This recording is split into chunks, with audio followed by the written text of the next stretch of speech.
দর্শক সমকালের Facebook page এবং YouTube চ্যানেলে আপনাদেরকে স্বাগত। আমি আপনাদের সঙ্গে রয়েছি সিকান্দার আলী।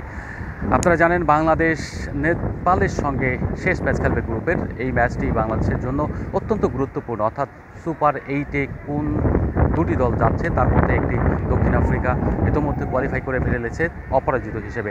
নেপালের সঙ্গে যদি বাংলাদেশ জিতে কিংবা 1 পয়েন্ট অর্জন করে তাহলে সরাসরি চলে যাবে। যদি বড় মার্জিনে না হারে, অর্থাৎ টাইট ম্যাচ খেলে হেরেও যায়, তারপরেও বাংলাদেশ কোয়ালিফাই করবে। ওদিকে শ্রীলঙ্কা এবং নেদারল্যান্ডসের মধ্যে ম্যাচ রয়েছে। এই ম্যাচে শ্রীলঙ্কা তো ইতিমধ্যে বিশ্বকাপ থেকে ছিটকে গেছে। এই ক্ষেত্রে প্রত্যেকেরই একটা আত্মমর্যাদা থাকে। শ্রীলঙ্কা চেষ্টা করবে তার শেষটা জয় দিয়ে করতে, আর নেদারল্যান্ডস চেষ্টা করবে যে কোনো মূল্যে জিতে যেন সুপার 8-এ যাওয়া যায়, চান্সটা নিতে। তো সেক্ষেত্রে ডু অর ডাই ম্যাচ হবে, এটা কোনো সন্দেহ নেই।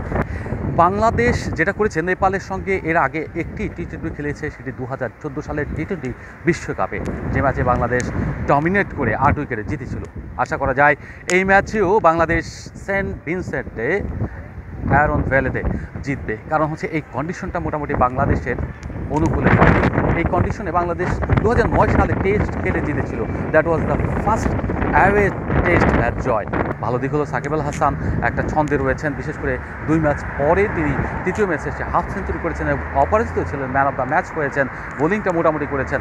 তিনি 17 তারিখ ঈদের দিন, সেই ঈদের দিন যে নেপালের বিপক্ষে মুখোমুখি হবে, নেপালের মুখোমুখি হবে, সেই ম্যাচে বাংলাদেশ অল আউট ক্রিকেট খেলে জেতার চেষ্টা করবে। কারণ নেপালের সঙ্গে জয় পরাজয়ের একটা প্রেস্টিজের ব্যাপারও রয়েছে, অর্থাৎ বাংলাদেশ টেস্ট খেলুড়ে দেশ, অনেক বড় ক্রিকেট নেশন। তো সেই সব জায়গা থেকে চিন্তা করলে বাংলাদেশের যে স্বপ্ন রয়েছে, সেই স্বপ্ন বাস্তবায়নের জন্য হলো তারা যে কোনো মূল্যে জেতার চেষ্টা করে। আর যে কোনো মূল্য মানে অল আউট ক্রিকেট খেলে, যেটা নেদারল্যান্ডসের বিপক্ষে খেলেছে, সেইটা করতে পারলেই আসলে বাংলাদেশ জিতে যাবে।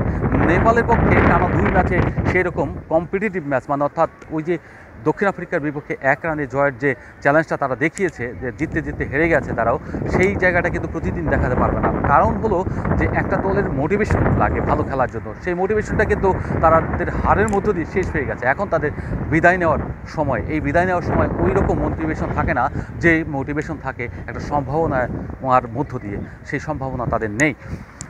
বাংলাদেশ যদি নেপালের বিপক্ষে জেতে তাহলে বিশ্বকাপে একটা রেকর্ড হয়ে যাবে বাংলাদেশ টি-20 বিশ্বকাপে। বিশেষ করে গত 8 আসরে বাংলাদেশ কিন্তু 2টোর বেশি ম্যাচ জিততে পারেনি। গত 22 সালে নেদারল্যান্ডস এবং জিম্বাবুয়েকে হারাতে পেরেছিল, আর এবার 3টা ম্যাচ জেতা হয়ে যাবে। সেক্ষেত্রে বাংলাদেশে এটাও একটা রেকর্ড হয়ে যাবে। আর সুপার 8-এ খেলার দিক থেকে যদি চিন্তা করেন তাহলে এটা হবে দ্বিতীয়। 2007 সালে প্রথম টি-20 বিশ্বকাপে দক্ষিণ আফ্রিকায় জোহানেসবার্গে ওয়েস্ট ইন্ডিজকে হারিয়ে বাংলাদেশ সুপার 8-এ উন্নীত হয়েছিল।